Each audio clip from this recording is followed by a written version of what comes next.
வணக்கம். என் பேர் யோகீஸ்வரி. நான் நீலம்பூர் கதிர் காலேஜில் 3rd இயர் படிச்சுட்ருக்கேன்.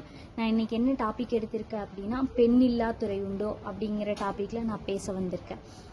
சூரியனின்றி பூமி சுழலாது, பெண்களின்றி பூ உலகம் இயங்காது என்னும் உயரிய வார்த்தைக்கிணங்க இவ்வுலகில் உள்ள அனைத்து உயிர்களும் தோன்ற காரணமாக இருப்பது பெண் என்ற சக்தி ஒன்றுதான். அதேபோல் இன்றைய சூழலில் உலகின் அனைத்து துறைகளிலும் பெண்களுடைய பங்களிப்பானது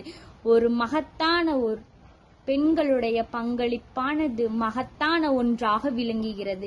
இவர்களுடைய வெற்றி ஒரு பாரிய சமூக மாற்றத்தினை உருவாக்கி வருவதனையும் எம்மால் அவதானிக்க முடிகிறது. உடலளவில் ஆண் என்பவன் பலமாக இருந்த போதிலும் மனதளவில் பெண் என்பவளே தைரியமானவள்.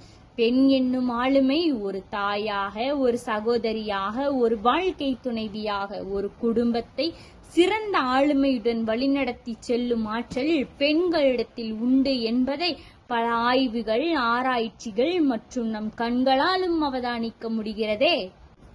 முக்காலங்களில் மனிதன் பகுத்தறிவு கொள்கைகளை பின்பற்றாத காலங்களில் பெண் அடிமைத்தனம் என்ற ஒரு தவறான பார்வையில் இந்த சமூகம் இருந்தது. ஆண்களை விட பெண்கள் குறைந்தவர்கள் என்ற மனநிலையானது ஆண்களிடம் அதிகளவில் காணப்பட்டது. அதே சமயம் பெண்களிடம் அவை விதைக்கப்பட்டது.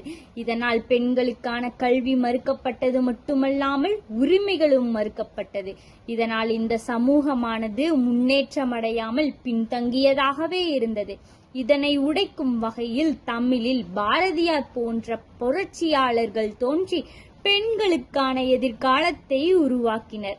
காயம் கண்டு கலங்காதே, கனவினை தொடும் வரை தளராதே என்னும் உத்வேகத்தினை தன்னுள் ஏற்படுத்தி கொண்டு இன்றைய காலத்தில் பிரதான துறைகளிலான கல்வி, மருத்துவம், பொறியியல், அரசியல், சட்டம், வியாபாரம் போன்ற அனைத்து துறைகளிலும் சாதனை புரிந்து வருகின்றனர். பெண் இல்லா துறைகளுமே இல்லை என நிரூபித்தும் வருகின்றனர். சோதனை இல்லாமல் சாதனை இல்லை, சாதனையே உந்தன் வாழ்வின் எல்லை, முயற்சித்துப் பார் முடியாமல் போகாது என்று பலருக்குள் உதாரணமாக சொல்லக்கூடிய சக்தி வாய்ந்த தலைவர்களாக பெண்கள் வளர்ந்து வருகின்றனர். ஆணுக்கு பெண் சளைத்தவள் இல்லை என்று இன்றும் நிரூபித்து வருகின்றனர். எனக்கு பேச வாய்ப்பளித்த அனைவருக்கும் என் மனமார்ந்த நன்றிகள்.